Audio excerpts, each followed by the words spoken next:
Vamos lá, meus irmãos, vamos lá, começando a nossa quinta aula de Teologia Sistemática 6, matéria de escatologia. Já oramos, como é o nosso costume. Mais uma vez, boa noite, graça e paz. Graça e paz. Graça e paz, boa noite. Boa noite, graças a Deus.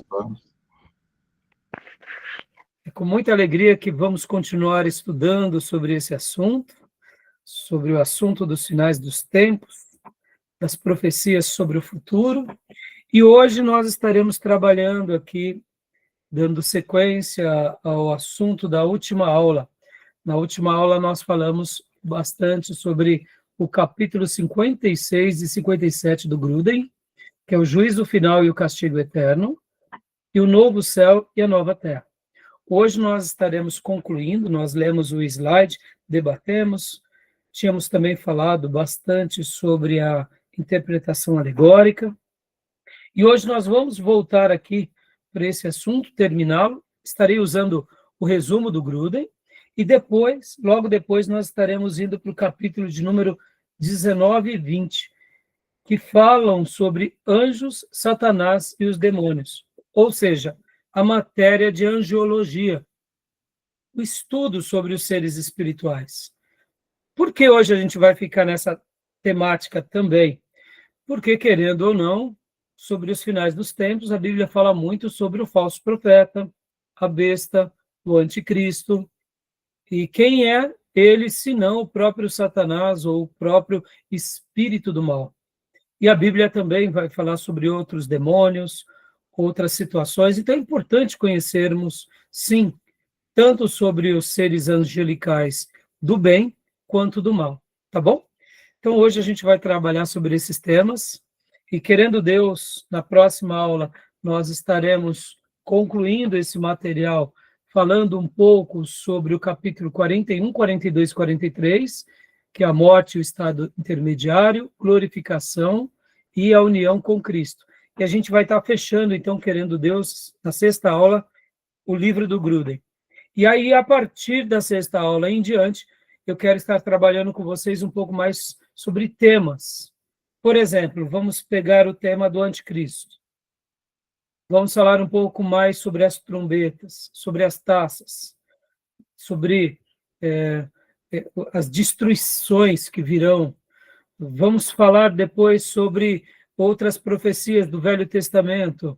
Então, assim, a partir da sétima aula, nós estaremos trabalhando sobre assuntos mais temáticos, tirando dúvidas, se aprofundando em algumas questões, tá bom?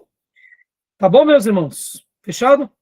Bom, meus irmãos, como é costume, eu quero ler um texto bíblico, mas antes de ler o texto bíblico, eu quero lembrar que as nossas aulas estão sendo gravadas, para que vocês possam utilizar esse material depois, né? Possam reutilizar assistindo, possam continuar a aprender sobre ele.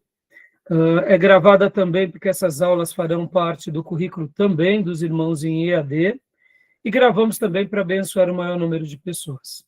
Inclusive, algumas pessoas que assistem essas aulas depois entram em contato comigo nas redes sociais, como essa semana mesmo. Então, se alguém tiver interesse de estudar conosco, ou saber mais sobre os nossos cursos, entre em contato comigo nas redes sociais, onde você assistir esses vídeos ou ouvir, ou mande-me um e-mail, tanto no e-mail do seminário, que é seminário@missionaria.org, seminário@missionaria.org, ou também nos meus e-mails, que é raimundoalcantara-menezes@gmail.com ou raimundoalcantara-menezes@missionaria.org. Tá bom? Então vamos lá, meus irmãos, vamos ler um texto bíblico. Abram comigo Apocalipse 19:10, Apocalipse 19:10, e depois Apocalipse 22. Quero ler esses dois textos com vocês. Apocalipse 19:10. Na última aula eu mencionei com os irmãos que João, ele, por duas ocasiões, cometeu dois deslizes. E eu gostaria de ler esses dois textos que retratam sobre esses dois deslizes de João. né? Apocalipse capítulo 19, versículo de número 10. E João, mesmo sendo um servo de Deus super experiente, maduro, piedoso, crente, ele errou, mas não foi aquele erro consciente no sentido de eu estou cometendo um erro, um pecado consciente. Eu diria que foi aquele erro pelo momento em que ele vivia, não deixou de ser um erro, é claro, mas podem ver que João ele se mostra como alguém ensinável. Tem vezes que podemos errar em alguns pontos, não aquele erro contumaz, aquele erro de propósito, aquele erro insistente. Eu diria é o erro da falta do conhecimento, ou quem sabe da falta do discernimento na hora. E aqui esses dois textos retratam isso. Olha só o que diz Apocalipse 19, 10. Quem puder, leia para mim, por gentileza.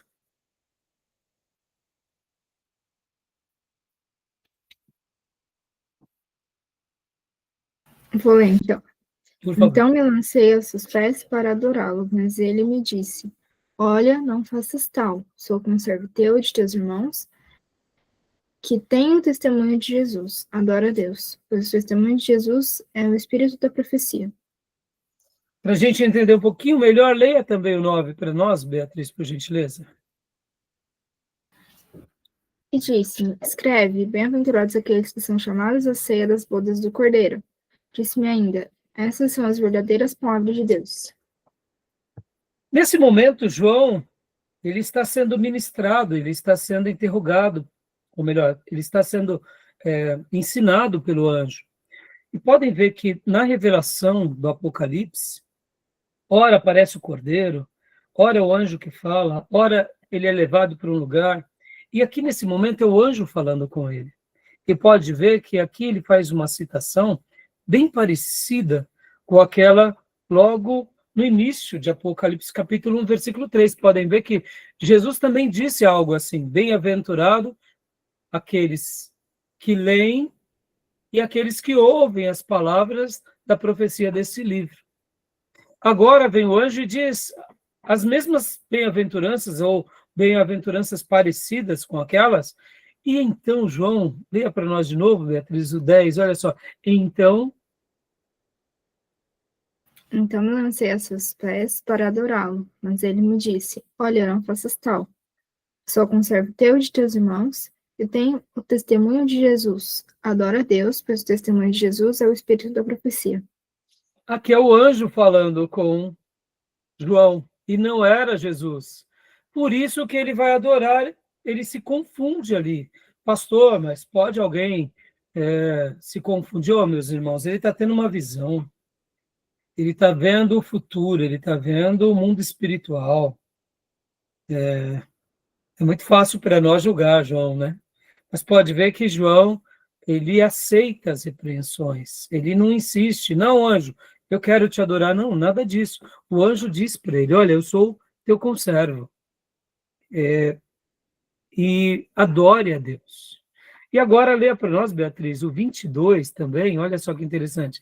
Vai acontecer algo bem parecido também no 22, no 8 e no 9. Por favor. Eu, João, sou o que vi essas coisas. E quando as ouvi e vi, prostrei-me aos pés do anjo que mais mostrava para o adorar. E o 9, Continua? por favor.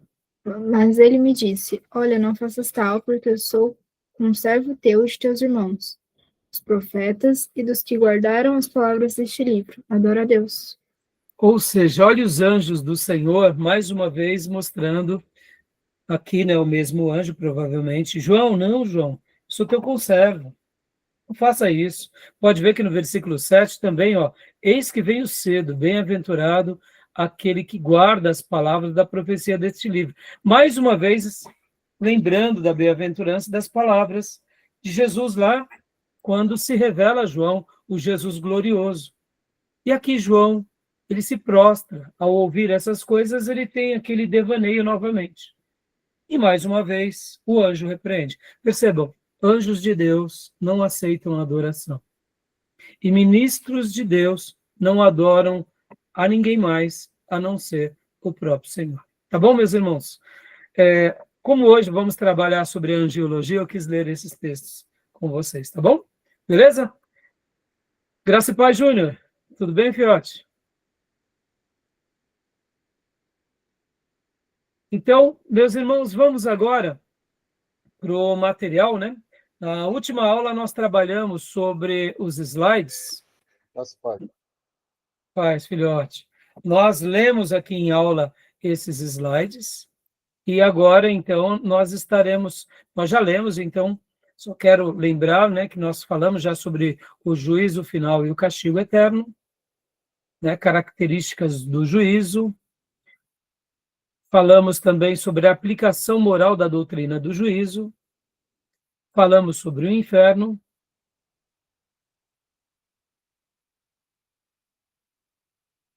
Deu uma travada aqui. E características do inferno segundo a Bíblia. E concluímos falando sobre o novo céu e a nova terra. E sobre os ensinos bíblicos sobre o novo céu e nova terra. E terminamos a aula ali. Hoje nós estaremos lendo aqui o resumo do Gruden. Eu vou ficar no resumo, mas o irmão pode abrir aí o seu livro-texto, né? Pode abrir o seu livro-texto. Quero, mais uma vez, lembrar os irmãos, né? Estamos aqui com os nossos materiais. Sempre indico para que todos comprem todas as obras pelas quais indicamos, para que a gente abençoe os autores e as editoras. Então, eu estou aqui com a minha edição antiga, né? É uma edição que ainda tenho muito carinho, porque ela está toda escrita. Em breve vou pegar a nova edição, até porque ela foi ampliada, mas confesso que eu vou ter que pegar as minhas notas e passar para ela, né? Então, agora, na minha versão que eu estou aqui, é na página 974, tá bom? 974. Na nova versão é outra página. Então, abram aí no capítulo de número 56. Nós vamos ler agora rapidamente, meus irmãos. Já trabalhamos sobre isso, né? Mas eu gostaria mais uma vez de pincelar com vocês sobre esse assunto, que é muito importante, tá bom? Por gentileza, sobre o juízo final e o castigo eterno, Júnior. A gente vai dar mais uma dissequência. Pode falar, Júnior. Essa questão do inferno e fogo aí foi tratado, né? Mas é literal a compreensão, porque inferno e fogo, né? Mas sabendo que é sofrimento, mas não é literal no sentido de ser algo material que nós temos aqui, né?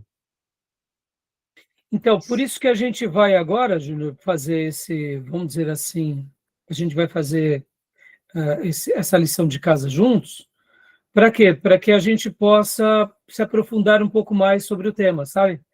É óbvio, né, Júnior? Assim como a eternidade ao lado de Deus, o paraíso ou os céus, João, quando ele descreve as ruas são de ouro, são de cristal, nós sabemos que ali é uma figura de linguagem. Como que será tudo isso?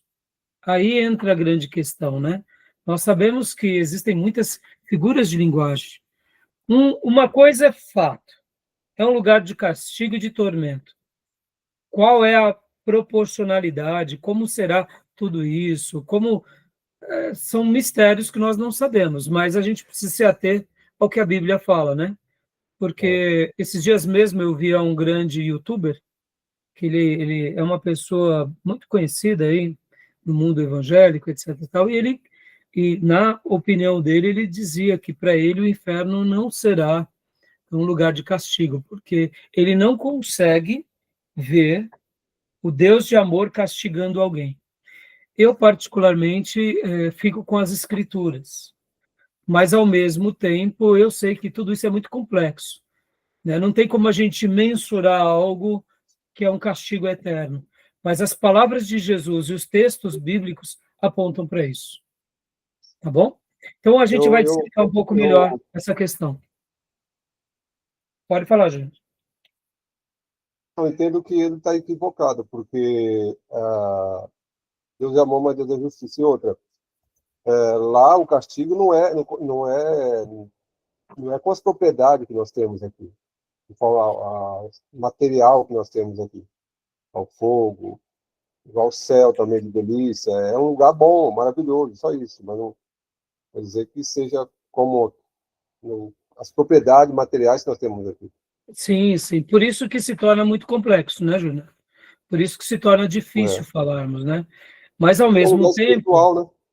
É espiritual, mas será uma sentença, né? Seja como for, é espiritual, mas não deixa de ser uma sentença. E também, de certa forma, a gente tem que seguir, aqui segue, né? Meu posicionamento é esse. A gente tem que seguir o que a Bíblia diz, né? Eu particularmente, se eu retiro esse castigo eterno, eu estou invalidando o ensino de Jesus. Eu sei que para nós é muito difícil, claro. A gente vai debater hoje aqui. E, irmãos, mais uma vez, né? Assim, a gente não deve julgar ninguém, porque nenhum de nós aqui somos merecedores do céu. Todos nós somos frutos da graça de Deus, né? É a bondade, a misericórdia de Deus. E eu sei que muitas vezes, né, ainda mais nós, pastores, eu digo isso até eu mesmo, muitas vezes o meu ministério é um ministério mais corretivo, meu ministério é mais formação de obreiro, é discipulado. Então, a minha tônica se compara muito a um capitão de um time. Então, eu acabo elevando muito cobrança, elevando muita disposição, consagração. Quem me ouve e não me conhece pensa assim, esse camarada é muito hipócrita, mas quem me conhece sabe que a maneira em que eu cobro é nessa perspectiva de levar o time de Jesus a atingir o máximo do potencial, começando comigo, né? Então, assim, é o meu estilo, né? Deus me separou para isso, mas, ao mesmo tempo, eu tenho essa maturidade de saber que até mesmo essa função e essa competência pelo qual tenho, não veio de mim, veio de Deus. Então, eu cobro, mas antes de cobrar vocês ou a igreja, eu me cobro muito mais e digo assim, me sigam, vamos lá, vamos lá. E quando eu estiver também sofrendo, eu falo, me ajudem, e vamos lá, porque agora o pastor está sofrendo. Então, assim, é nessa mentalidade, né? Porque é um assunto que parece aqui que a gente acaba sendo muito demagogo, né? Nós estamos apontando que as almas ímpias e pecadoras vão para o inferno. Não, não é isso. O fato não é esse, né? Como mencionei nas aulas passadas. E hoje a gente vai retratar aqui. O inferno não foi criado para o ser humano. O inferno foi criado para Satanás e para os demônios. Os seres humanos vão para lá porque desprezam o maior presente de Deus, que é Jesus Cristo. Mas é importante falarmos, é importante ensinarmos, é importante crermos e é mais importante pregarmos, não é? Domingo, por exemplo, eu trouxe uma mensagem e eu achei que a minha mensagem, a princípio, ia ser muito doce, porque eu falei sobre o semeador. Mas enquanto pregava, principalmente eu ia ministrando, o Senhor me conduziu para uma mensagem mais séria. E eu até fiquei surpreso, porque eu tinha trabalhado no meu esboço de uma forma mais doce, porque eu falei sobre o semeador. Somos semeadores do reino de Deus. Então, de repente, a mensagem, ela vamos dizer assim, ela foi para um outro lado. Que tipo de semeadores somos? Somos semeadores de verdade? Então, assim, percebam. Então, tem vezes que a gente prepara algo e tem hora que até Deus nos surpreende com relação a isso, né? Tudo bem até aí? Tranquilo? Tranquilo? Tá. Pode perguntar, Beatriz. Na verdade, eu queria fazer um comentário, pastor Rei, nisso que você levantou agora a discussão do Hobbes. que ele fala que sim, o inferno ele é um lugar tanto quanto o céu, né? E, inclusive tem pessoas que acham que o inferno vai ser um lugar bonzinho, né? Já que Satanás dá tudo de bom, digamos assim. Mas não, da mesma forma que o céu vai ser bênçãos infinitas que a gente não consegue mensurar, o inferno também vai ser um sofrimento que a gente não consegue mensurar. Exato. Exato. A gente não consegue imaginar o céu, né? Nenhum olho viu, nenhum ouvido ouviu o que Deus preparou para aqueles que o amam, né? Ou seja, vai ser surpreendente.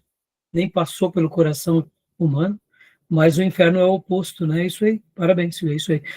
Eu não sei se vocês já ouviram a piada, né? De alguém que estava sendo assediado pelo diabo, e aí o diabo ofereceu cerveja, ofereceu samba, e aí o candidato, né, falou, opa, quero ficar aqui.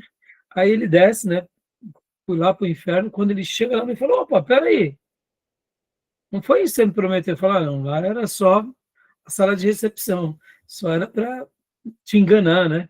Não sei se vocês já ouviram uma piada mais ou menos assim, né? Mostrando essa ideia, né, de que que o inferno vai ser um lugar de festa, é uma aberração, né? É isso aí, o inferno é um lugar terrível e ele é real, tá bom?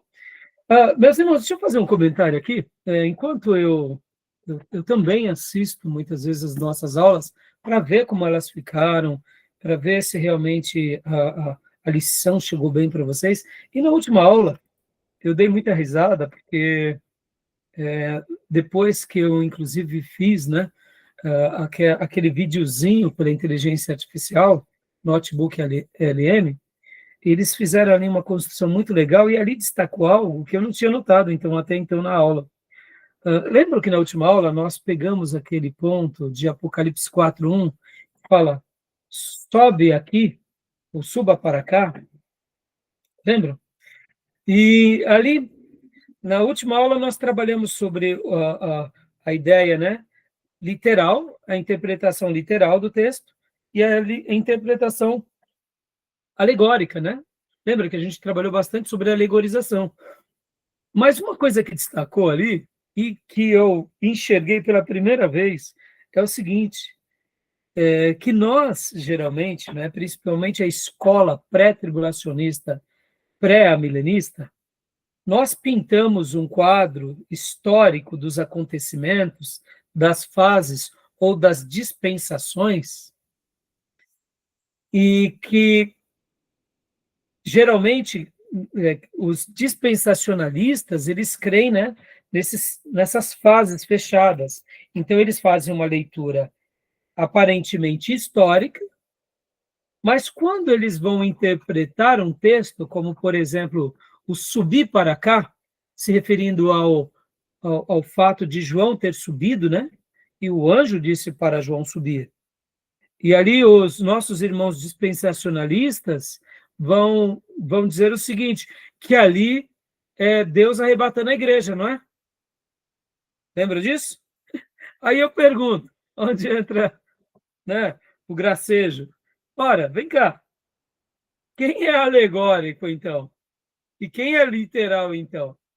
Porque na escola dispensacionalista, na escola pré-tribulacionista, que eles julgam que os acontecimentos serão por fases, não é? Primeiro Jesus arrebata a igreja, passa os 7 anos, depois Jesus vem com a igreja. Não é assim? Quando a gente pega um texto como o de Apocalipse 4:1, que o anjo está dizendo para João, sobe para cá, a interpretação de dizer que ali é a igreja agora subindo, isso é literal ou é alegórico? Estão entendendo o que eu quero dizer? Não é? Interessante, né? Ou seja, a escola dispensacionalista, ela diz que ela é uma escola onde ela segue uma história, os acontecimentos históricos, mas na hora de interpretar a Bíblia, eles são alegóricos. Porque o texto não está dizendo que a igreja sobe ali em Apocalipse 4:1, né? Interessante, né? Percebam como as escolas também batem cabeça, não é? Por que batem cabeça? Ora, se eu digo que eu tenho uma leitura histórica ou por dispensação, o texto eu tenho que ler também ele de forma literal, não alegórica. Mas esse texto, a escola dispensacionalista lê de forma alegórica. E agora, os irmãos que são alegoristas, olha que curioso, os irmãos que são ou amilenistas ou pós-milenistas, ou que não creem, né, no período de 1000 anos, não que eles não creem no milênio, mas não creem no milênio literal.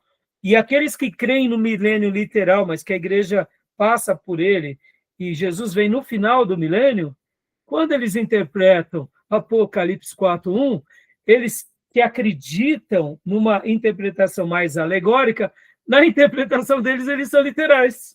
Porque eles dizem, olha, ali é Deus falando com o anjo. Tem nada a ver a igreja. Interessante, né?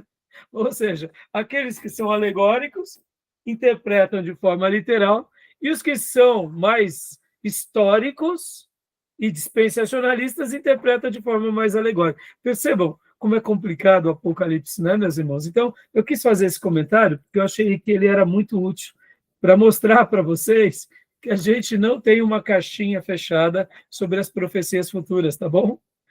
Não tem. E se João, aqui, nesses 2 textos que lemos, como eu disse na última aula, ele errou, por que a gente não vai errar? Ou seja, ele também, em algum momento, não entendeu direito. É interessante isso, né? Bom? Entenderam? Ficou claro para vocês? Diga, Tomé. Tem uma outra passagem também que eles usam, que é aquela que, quando Jesus ele fala, não me toque porque eu não fui ainda para o meu pai, né? Eu não lembro onde está escrito. Dos evangelhos. Mas eles usam essa passagem aí para justificar o arrebatamento secreto. Então, né, você vê? E aí eu te pergunto, essa interpretação, ela está mais baseada na história ou na dispensação, ou ela é uma interpretação alegórica? Né, Tomé? Percebam como nós vamos unir aquilo que nos convém. E é nessa hora que a gente dá a mão à palmatória e diz, Senhor, nós não sabemos. Nós estamos aqui para aprender. Por isso que nas últimas aulas eu disse com muita frequência que quando a profecia se cumpre, a gente entende. Quando acontece, nós glorificamos a Deus.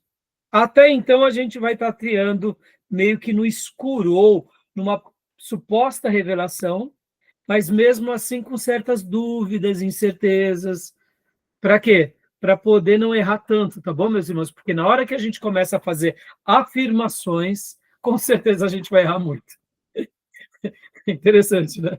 Se a gente começa a fazer afirmações sobre profecias do futuro, com certeza a gente vai errar muito mais do que acertar, né? Tá bom?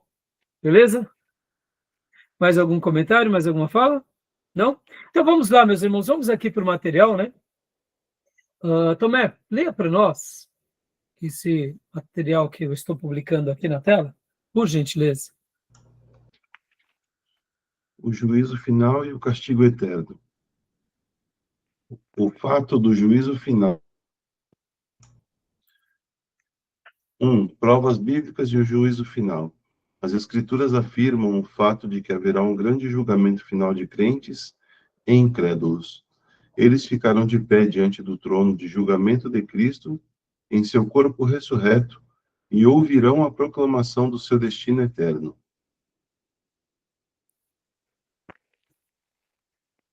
Sobre esse primeiro ponto, alguma dúvida, meus irmãos? Querem fazer alguma afirmação, alguma dúvida? Nenhuma, né? Pode continuar, por gentileza, também. Haverá mais de um julgamento? De acordo com a posição dispensacionalista, há mais de um julgamento que está por vir.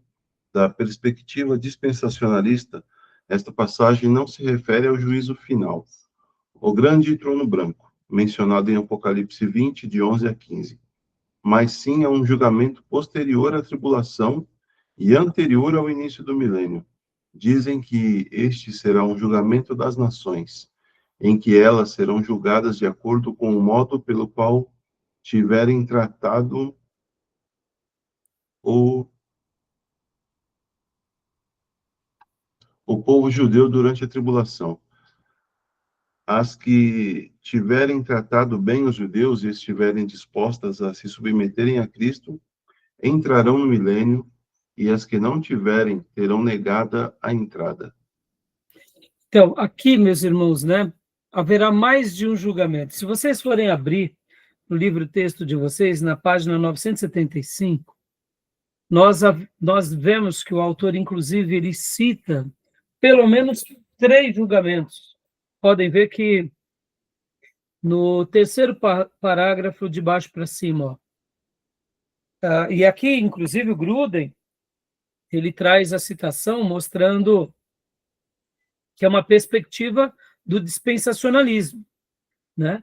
E aí, o primeiro é o julgamento das nações, aí já estou me referindo agora sobre o segundo parágrafo, de baixo para cima. O segundo julgamento seria o julgamento das obras dos crentes, e o terceiro julgamento, o julgamento do grande trono branco. Então, o Gruden, ele vai mostrar aqui na perspectiva dele que existe esse debate, né?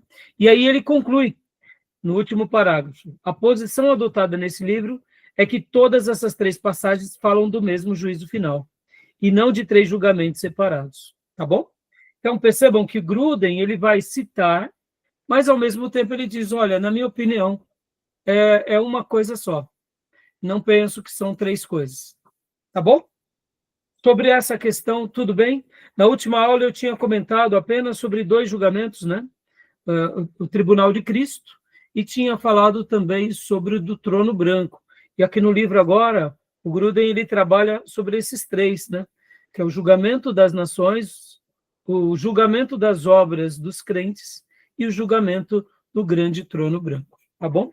Eu também, meus irmãos, me entendam, tá? Eu acho muito mais provável que seja um só julgamento, tá? Um grande julgamento, onde Deus faz tudo.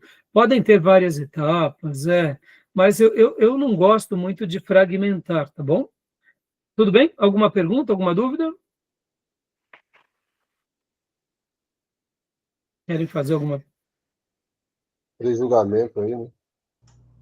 E segundo algumas outras obras, Júnior, tem até mais julgamentos, né? Dependendo da obra que a gente está pesquisando, vocês vão ver que eles vão colocar cada situação, por exemplo, cada texto bíblico como um julgamento. Eu não penso assim, sabe, Júnior? Eu respeito, né, a opinião dos comentaristas, mas eu prefiro pensar que vai ter um grande acerto de contas, que Deus vai fazer de uma forma, eu diria, conjunta, né? E ali também, logo depois, podem ter, talvez, etapas, não sei, mas eu não gosto muito desses múltiplos julgamentos, entendeu? Na verdade, se você pensar, já está havendo julgamento, né? Porque lá em João está escrito que a luz veio ao mundo, mas os homens amaram mais as trevas do que a luz. Então, essa é a condenação. Hoje, se você crê e aceita, certa medida, tecnicamente, né? Tecnicamente é isso aí. Né? A gente já está vivendo, vamos dizer assim, né, Tomé, irmãos, a gente já está vivendo nessa graça, né? Então, eu gosto de pensar dessa forma também, viu? Tá bom? Pastor Rai. É muito complexo, né? Exatamente, Júnior. Quando a gente começa a tentar, sabe, principalmente querer pintar quadros e preencher os quadros, a gente acaba, na minha opinião, criando uma colcha de retalhos. E essa colcha de retalhos, ela não é boa, entendeu? É a minha opinião. Tá bom? É isso aí. Mas, assim, ao mesmo tempo, a gente dá o direito de dúvida, a gente ouve os irmãos, porque, afinal de contas, são estudiosos, são pensadores. Agora, se falar alguma besteira, aí a gente se posiciona, né? Tá bom? Beleza? Pastor Rai, uma dúvida filha. que eu fiquei, que tanto o Robes quanto que o Gruden está falando, é referente a níveis de recompensa e níveis de castigo. Isso, para mim, ficou meio confuso. Ele até chega a falar, por exemplo, né, o Robes, que na parte que tem pessoas que conhecem a Cristo e mesmo assim vai para o inferno, e aí o castigo deles vai ser maior do que aqueles que não conheceram. E aí, logo em seguida, ele cita a passagem de Mateus, que fala que, né, assim que todo todo mundo conhecer a palavra de Deus, vai vir o fim. Eu fiquei, então como é que vai ter gente que não vai saber? Se precisa todo mundo saber para vir o fim. Então, é assim, Beatriz, quando a gente trata sobre o grande julgamento de todas as pessoas e de todas as coisas, né, naquele grande dia, uma coisa que a gente não pode perder de vista, filha, é que Deus ele não é injusto. Se uma coisa Deus é, ele é santo, reto, justo, bom, amoroso, compassivo, clemente, misericordioso. Então, assim, quando ele exerce a sua justiça e pune alguns, ele jamais está errando. Ao mesmo tempo, diante dessa soberania, dessa sapiência, dessa grandeza, a Bíblia vai apontar certas recompensas mais especiais para os filhos. Vamos pegar um exemplo bem conhecido. Na fila daqueles que nasceram de um ventre de mulher, tirando Jesus, é claro, João Batista vai estar em primeiro lugar. Pode ver que essas foram as palavras de Jesus sobre João. E não é porque João era seu parente, mas foi porque João realmente fez uma obra que tocou o coração de Deus. Então, percebam que as palavras de Jesus para João são palavras especiais. Eu não posso colocar João Batista no mesmo nível que todas as demais almas salvas, né? Dá uma ideia de recompensa, aí onde nasce a ideia do galardão. O apóstolo Paulo também falando sobre aqueles que serão provados e com fogo, e aqueles que edificaram sobre palha, sobre madeira, o fogo queimará. Mas quem edificou em joias preciosas, ouro, prata, o fogo não queimará.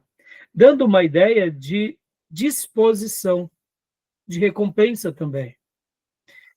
Então, o que nós entendemos? Que na vida eterna, Deus recompensará segundo a obra desses filhos, de uma forma diferente. Peguemos, por exemplo, os 12 apóstolos. A Nova Jerusalém os coloca de uma forma ímpar na história desse futuro que virá.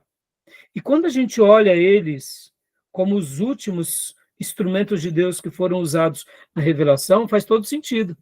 Os apóstolos foram aqueles que realmente mudaram o mundo, e o mundo se tornou diferente por causa da fidelidade desses homens, recebendo ali não só o Messias do lado deles, mas seguindo, acompanhando, estando junto, fortalecendo, apoiando e depois sendo fiel na mensagem e registrando essa mensagem. Ou seja, os apóstolos foram gigantes. Percebam, né? Nenhum deles tinha formação acadêmica, fazia parte das escolas dos rabinatos. Pelo contrário, eram pessoas simples. O mais próspero era um publicano, que era Mateus. Depois, o 13º apóstolo é Paulo. Aí sim, ele já era instruído. Mas percebam, Paulo, juntamente com os 12, foram esses homens brilhantes. Então, quando nós vemos, né, as promessas de Deus aos 12, é especial. Quando a gente vê Davi, por exemplo, Beatriz e irmãos, que Davi foi um homem segundo o coração de Deus, a maneira em que Deus prometeu para Davi que da descendência dele viria o Salvador, viria o rei, e o reino nunca teria fim. Então, perceba, há certas declarações que a Bíblia demonstra essa valorização e essa recompensa. Então, assim, haverá níveis de acordo com esses textos. E sobre a condenação, também nos apresenta um certo tipo de nível também. Principalmente quando chega ali na figura do anticristo, de Satanás, principalmente o falso profeta. Então, assim, percebam que mesmo aquela pessoa que virou as costas para o Evangelho, que negou a Cristo, mas algumas pessoas, elas conseguiram se tornar praticamente demônios enquanto vivas, né? Seguidores do diabo, assim, de alto calibre. Então, possivelmente também, a ideia que fica, e por isso que os livros que eu passei para vocês retratam sobre isso, e a gente entende ser esse o caminho, Beatriz. Agora, vamos pegar um último exemplo, Beatriz. Aquelas pessoas de tribos indígenas, de povos, que nunca ouviram falar do Evangelho. Essas pessoas, o critério de Deus vai ser um critério totalmente diferenciado para elas. Ou para elas irem para o céu, ou para elas irem para o inferno. Porque Deus não é injusto, Beatriz. Então, só concluindo, Júnior, só concluindo. Lá em Romanos 1, fala sobre que a natureza e a revelação mostra como será esse período, como será esse momento de julgamento, porque a Bíblia vai falar lá em Romanos 1, assim como outros textos, né, no Velho Testamento, que a criação de Deus revela a glória dele. Então, como que Deus fará para julgar um índio que nunca teve contato com a civilização? Os critérios deles são santos, são justos, são retos. Como Deus fará para julgar uma pessoa que nasceu lá no Afegão e cresceu no meio do Islã e morreu aos 18 anos e nunca sequer ouviu o nome de Jesus, ou Bíblia Sagrada, ou cristianismo? Então, perceba, Deus não é injusto. Agora, o que nós devemos nos ater? Ao nosso dever de proclamar o Evangelho aos índios, aos afegãos, aos habitantes da Coreia do Norte. Sejamos honestos, meus irmãos, a quantidade de coreanos da Coreia do Norte que morreu sem o conhecimento de Jesus é muito grande. Porque há uma opressão diabólica ali. E isso não é exclusivo só da Coreia do Norte, né? Na história desses 2000 anos, a gente vai ver muitas civilizações assim. Civilizações muçulmanas, civilizações persas, inclusive, que quando viram o cristianismo, se levantaram contra os seus líderes e contra todo o tipo de cristianismo. Então, assim, nisso a gente descansa, entendeu, Beatriz? Deu para entender? Fale, Júnior, por favor. Olha, vou apontar alguns textos aí para a Beatriz. Aí. Daniel 12:2, João 5:29. Está lá em Daniel 12:2. Que diz que fala, uns ressuscitarão para a vida eterna e outros para a condenação eterna. Muitos dos que dormem no pó da terra ressuscitarão, uns para a vida eterna e outros para a vergonha e horror eterno. Daniel 12:2. João 5:29. E sairão os que tiverem feito bem para a ressurreição da vida e aqueles que tiverem praticado o mal para a ressurreição da condenação. João 5:29. Romanos 8:1. Nenhuma condenação há para os que estão em Cristo Jesus. Significa que tem uma condenação para os que não creem. Os que estão em Cristo é para a exaltação da glória eterna. Então, tem esses textos de mensurar esses dois lados de recompensa, como o Rai falou, né? Critério. É como nós temos hoje, o nosso senso de justiça hoje que nós temos na justiça jurídica, é o senso que vem de Deus. O homem é condenado, o homem é julgado, e depois aquele que cometeu o crime mais grave, ele tem uma condenação maior, o outro mais leve. Quando a Bíblia diz também que aquele que sabe mais, conhece mais, igual um pastor ou uma sua leiga, ele será mais cobrado. Jesus falou que para os fariseus ia ser maior o critério de Deus, a questão do julgamento, porque eles conheciam. Exato. Não podia alegar ignorância. O texto de Romanos que você disse, Júnior, qual era mesmo? Romanos 8:1. Portanto, não há condenação para os que estão em Cristo Jesus. Sim, sim. Então, dá a ideia de dois lados, para os que estão em Cristo Jesus e os que não estão em Cristo Jesus. Isso. Obrigado pelos textos, viu, Júnior? E eu já abri, João, e Daniel. 2. Qual então, é o outro senso texto? de justiça, né? Porque Jesus falou que o fariseu lá, eles serão mais cobrados do que uma pessoa leiga. Por quê? Porque eles não podem alegar ignorância. Por exemplo, uma pessoa que é um juiz ou um advogado não pode alegar ignorância com relação à lei, mas uma pessoa comum há um critério diferente. Obrigado, viu, Júnior? Então, Beatriz, pode ver que o nosso Ocidente... Maior, né? Oi? Desculpa, Júnior. Repete, Júnior. O rigor será maior para aquele que conhece. Sim, o rigor será maior. Obrigado. E Beatriz, irmãos, olha só que interessante. O Ocidente, ele chegou a essa evolução até de justiça por causa das Escrituras. As Escrituras, e aí onde entra a tradição judaica cristã, que moldou o Ocidente. Nós chegamos nesse ponto de civilização tão evoluída e justa, mesmo com todas as suas mazelas, mas comparativamente não dá para a gente se igualar a outras civilizações. É o quê? É a tradição judaica cristã. E por isso que essas palavras do Júnior representam muito bem aquilo que um pastor faz na igreja e que as autoridades deveriam exercitar. Por que a gente está vivendo no nosso país hoje uma crise nessa questão jurídica? Porque se desconsiderou vários valores, né? Pode ver, hoje uma das crises que a gente tem enfrentado é a crise jurídica. Não se está tendo mais confiabilidade. Só para vocês terem uma ideia, irmãos, muitas empresas e muitos investidores, eles estão com medo de fazer algo no Brasil. Eles não sabem se a legislação vai respaldá-los. E, de fato, está certo. Um investidor, um mega investidor, ele não vai colocar aqui o dinheiro dele sabendo que amanhã podem mudar a lei.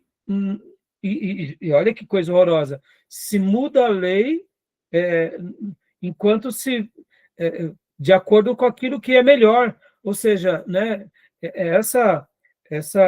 tem até um termo, né, Júnior?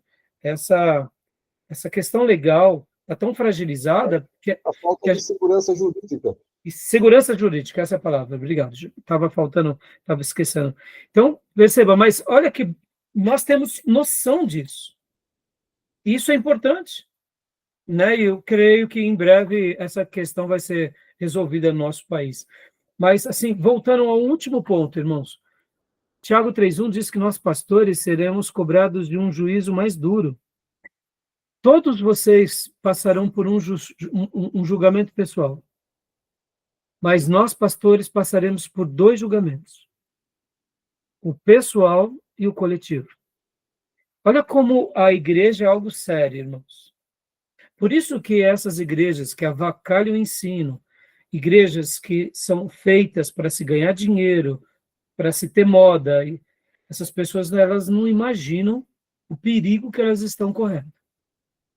O perigo que elas estão correndo. Ah, mas o pastor erra todo. Não, meu irmão.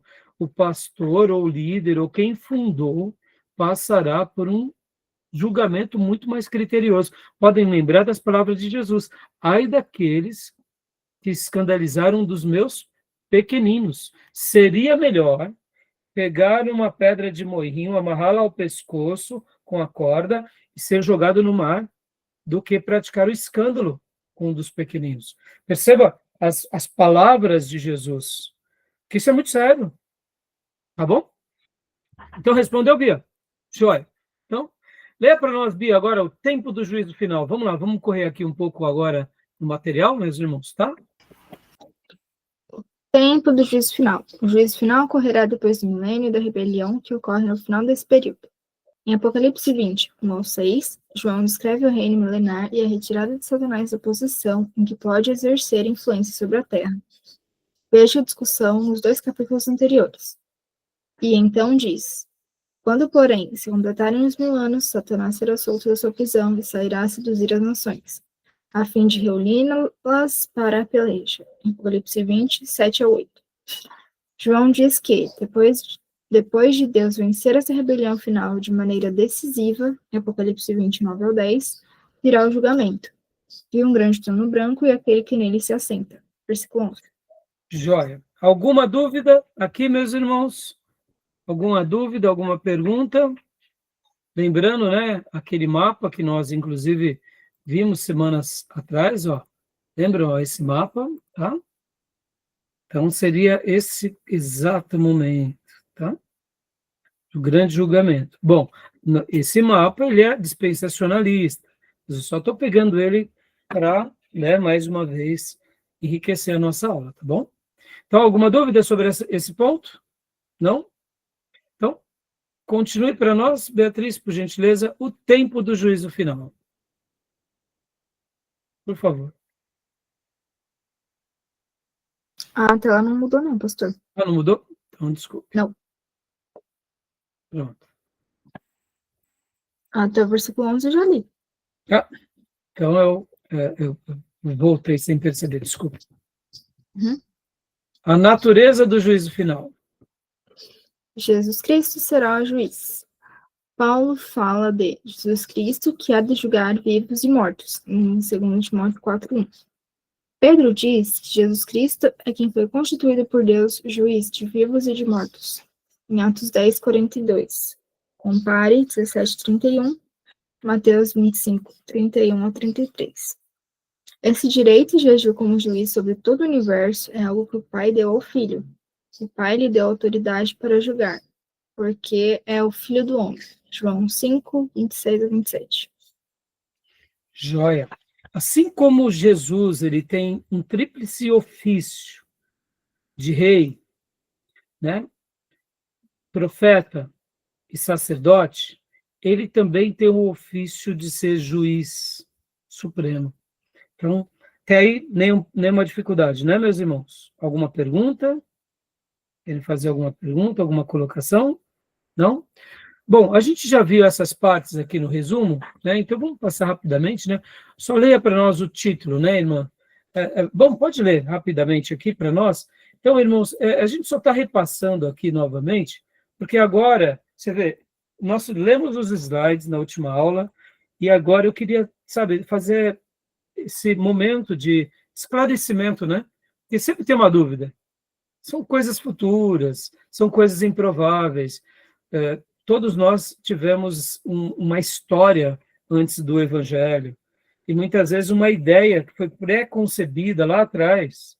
Por exemplo, vocês sabem que os testemunhas de Jeová não acreditam no inferno. Então, uma pessoa que foi influenciada pelos testemunhas de Jeová, naturalmente, ela vai ter dificuldade de acreditar no inferno.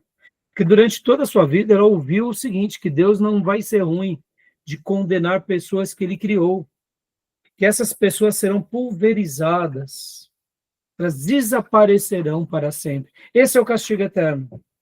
Ou seja, uma pessoa que foi treinada com essa ideia pré-concebida, ao ouvir algo como nós estamos debatendo aqui, ela vai ter um choque de cultura, mas é importante esse choque para quê? Para que ela se fundamente. E ainda mais nas nossas igrejas modernas, em que, vamos dizer assim, o universalismo agora, sabe, Beatriz, em cima da pergunta que você tinha feito sobre julgamento, muitos pastores se tornaram universalistas. O que é o pensamento universalista? É que Jesus morreu por todos, logo todos, de alguma forma, serão salvos. Aí talvez você diga assim, pastor, mas é só esses pastorzinhos aí, neopentecostal, esses de igrejas inclusivas, né? Aí eu digo não. Tem pastores que se tornaram pastores muito importantes nesses últimos 100 anos, que são teólogos muito criteriosos, e eles têm essa ideia universalista quando se diz respeito à salvação. Eu, particularmente, não concordo com isso. Eu não concordo, mas eu entendo o que eles dizem, mas eu não concordo. Jesus morreu por todos, sim, claro, mas nem todos o aceitaram. Mas a ideia universalista dá essa ideia, eu diria, de que a morte dele é uma morte substitutiva a tal ponto que todos serão salvos. Aí, mesmo que esses pastores tenham essa ideia universalista sobre a salvação, o próximo pensamento é, então eles são liberais, né? Não, o pior de tudo é que não eram pastores liberais. São pastores conservadores. Mas quando se trata da salvação, eles pensam assim. Olha que curioso, não? É um ponto de vista, mas eu não concordo com esse ponto de vista. Tá bom? Então eu estou falando aqui, porque perceba, a ideia universalista, ora, se todos vão ser salvos, então o inferno é uma figura de linguagem. Concorda? Percebem como o assunto tem que ser dissecado? É por isso que a gente está gastando esse tempo, tá bom? Então, leia para nós, minha irmã. Os incrédulos serão julgados, por gentileza. Pastor, uma dúvida. Nesse caso, então, pode ser, né, Cristo morreu por todos, mas então o erro aí tá na parte das pessoas que desprezam o evangelho, né? Porque uns creem, outros não creem.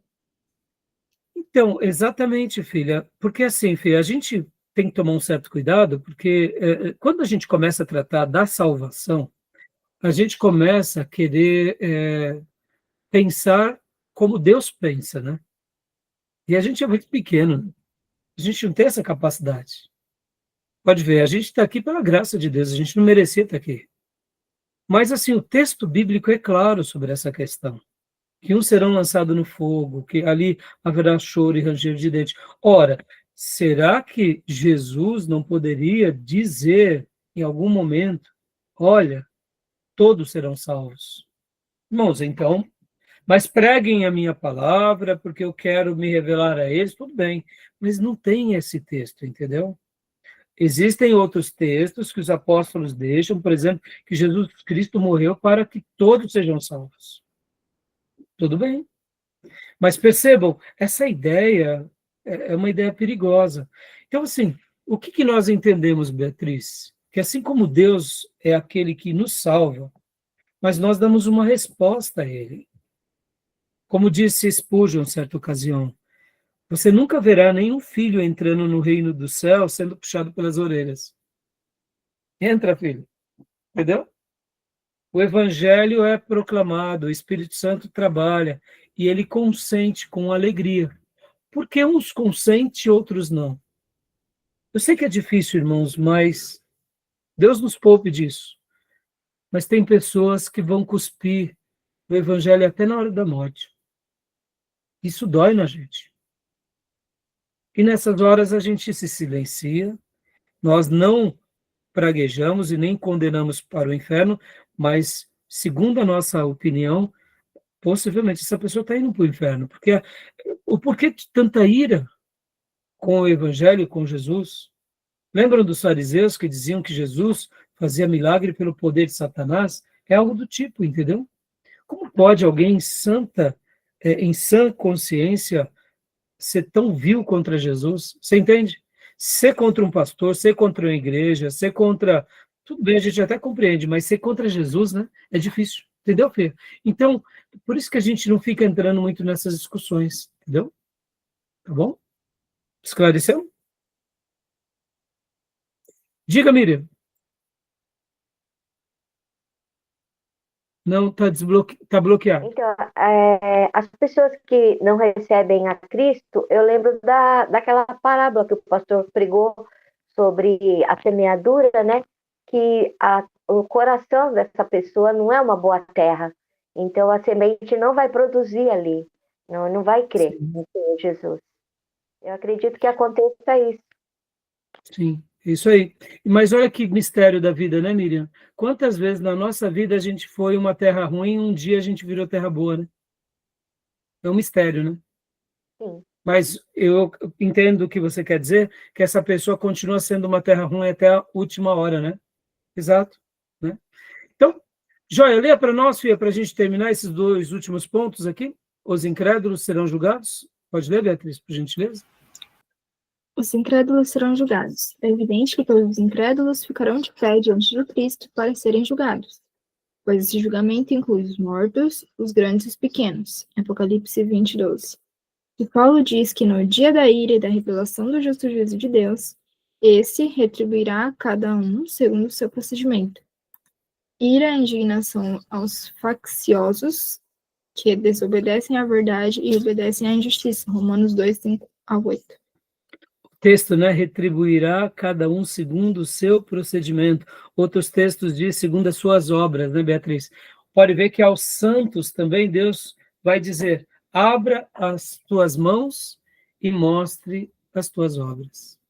E aqui, obras, meus irmãos, é muito mais do que ofertas, né? Lembram que lá no Velho Testamento, em um dos livros do Pentateuco, diz: não apresente-se diante de mim de mãos vazias, dando uma ideia de me honre com tudo que você tem e é. Mas nós sabemos que obras aqui não é simplesmente dízimo, é a nossa entrega, é a nossa vida, é o nosso trabalho, é o nosso amor, é a nossa devoção, é a nossa adoração. Tá bom?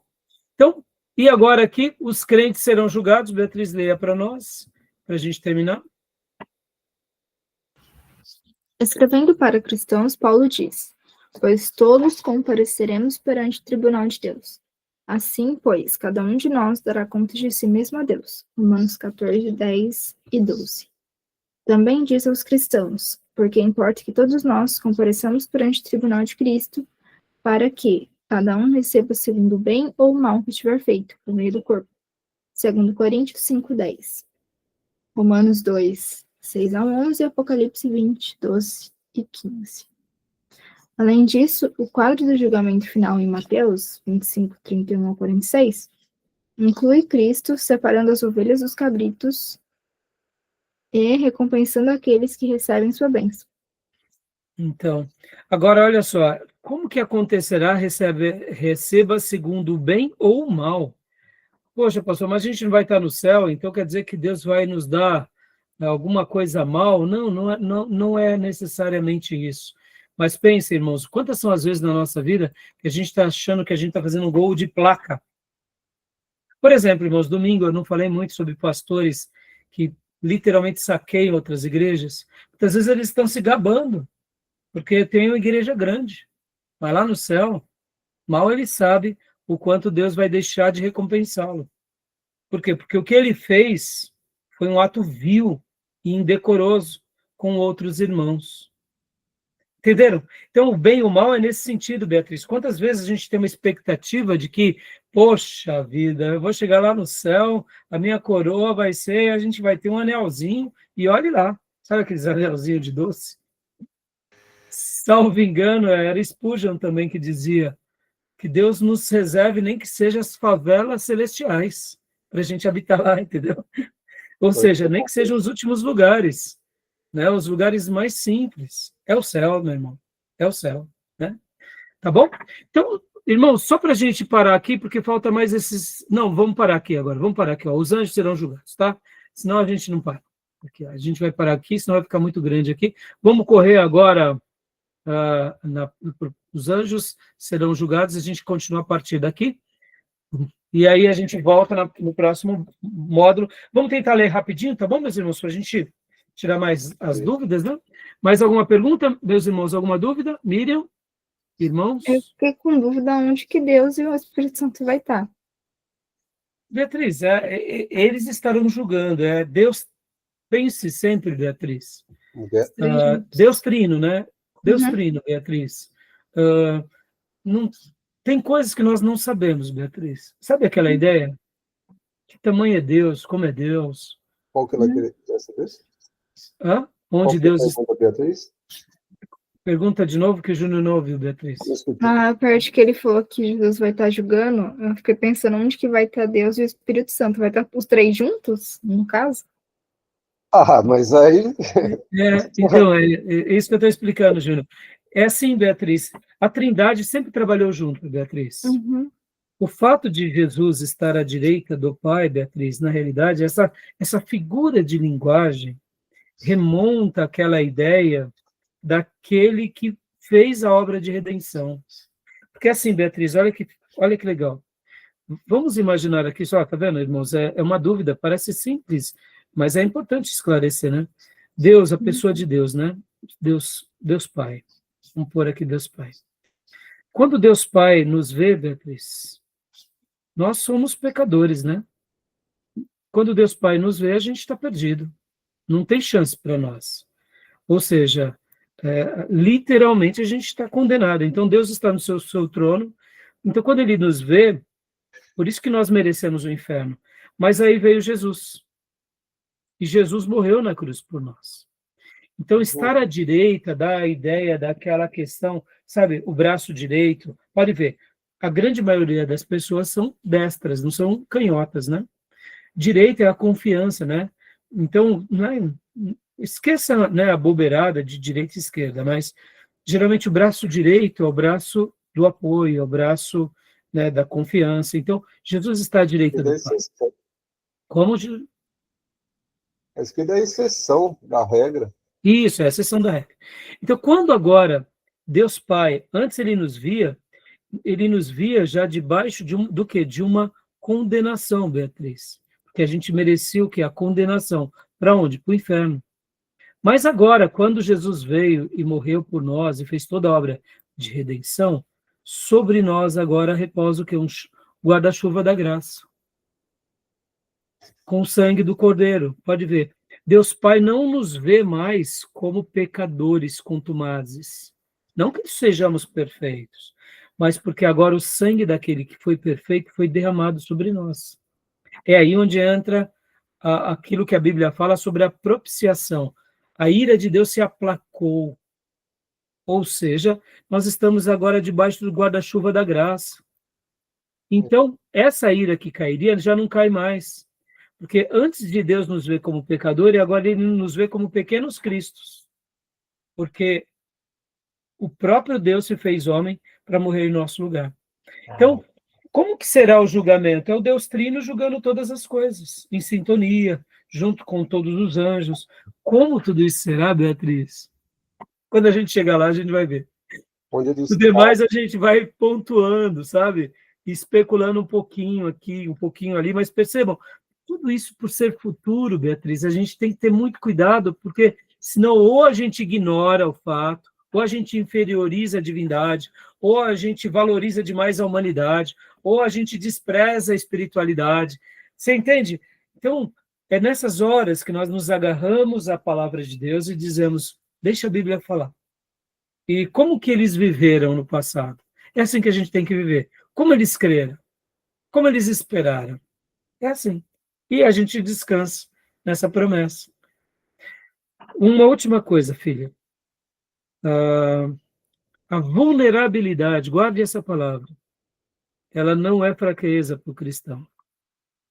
A vulnerabilidade é força. Porque é por meio da vulnerabilidade que a gente exercita a fé. A gente depende de Deus, entendeu? Eu, para ensinar para vocês, não adianta eu posso até saber muito grego, hebraico, a teologia sistemática, tá, mas se Deus não me agraciar e agraciar vocês, toda essa aula vai ser inútil, vai se perder. Mas pelo auxílio divino, em mim e em vocês, Deus gera em nós crescimento. Agora eu te digo, quem é que está fazendo tudo isso em nós? É Deus. Perceba, nós fazemos a lição de casa, nós nos debruçamos, oramos, mas quem está dando crescimento a todos nós é Deus. A mim que ensina e a vocês que aprendem. Nós somos vulneráveis o tempo todo, né? Pode ver, a gente não gosta de ser vulnerável. Eu não gosto de ser vulnerável. Agora, existe aquela vulnerabilidade tola. Eu não me preparo, eu não vou a estudo, eu não faço a lição de casa, eu vou dar uma aula, só pedalo. Só encho linguiça. Essa vulnerabilidade é de tolo. Não, essa eu não quero. Eu quero essa vulnerabilidade da dependência. Daquela que nós nos colocamos e dizemos, estamos aqui. E perceba, nós somos tão vulneráveis e pequenos, Beatriz, que um dia tudo que a gente fizer, a gente vai descansar. E outros vão dar continuidade. E a gente não tem nem que se preocupar, porque assim como Deus está nos ajudando agora, Deus vai ajudar os outros a darem continuidade. Quer ver um exemplo, Beatriz? Por exemplo, eu sou pastor dessa igreja, já tem algumas décadas, da Igreja Batista Missionária. Mas e o mundo está se perdendo, o anticristo está se levantando, meu Deus, e o que será dos meus irmãos? E não, eu não sofro desse mal, porque assim como Deus cuidou de mim, cuidou do seu povo há 2000 anos, Deus vai cuidar das próximas gerações. A minha oração é, levante convertidos, Pai. Assim como o Senhor me ajudou, o Senhor vai ajudar eles também. E a gente vai vencer, entendeu? Ou seja, é uma fé, é uma vulnerabilidade na dependência desse Deus Todo-Poderoso. Muita coisa sabemos, muitas outras mais nós não sabemos, não temos nem noção. é a fé em exercício. Por isso que o justo vive pela fé. Entendeu, filho? Tá bom, meus irmãos? Vamos pegar o nosso chazinho para a gente voltar às leituras? Sim. Fechado, então. Mais alguma pergunta? É um Não? ato conjunto da Trindade, né? O julgar é um ato conjunto da Trindade. Sim, exatamente. Então, Cada um Jesus falou dentro que dos Deus seus... deu todo o poder a ele de julgar, né? Isso. João Jesus é 5:22. aquele que é o juiz, né, Júnior? O Pai vamos, também fará parte, o Espírito Santo. Como que tudo isso procederá? A gente tem algumas pistas, né? E Jesus vocês vão falou que aprender o Pai mais deu a sobre ele, isso, Beatriz, em teontologia, quando a né? gente falar sobre os ofícios de Deus. Qual é o ofício do Pai? Qual é o ofício de Jesus? Qual é o ofício do Espírito Santo? Pode ver que em pneumatologia que vocês já tiveram, o Júnior já teve essas matérias. Então, fica mais claro. Fica tranquila, Fia. A gente João vai... 5:22. É? João 5:22. Jesus falou que o Pai deu todo o poder a ele para julgar. Exato. E fique tranquila, Beatriz, que vai ter muito café nesse bolo ainda. Aprender bastante. Tá bom? Claro, aquilo que a gente aprendeu, né? Tá bom? Então, até já, meus irmãos. Vamos pegar o chá. Voltamos em instantes. Tá bom?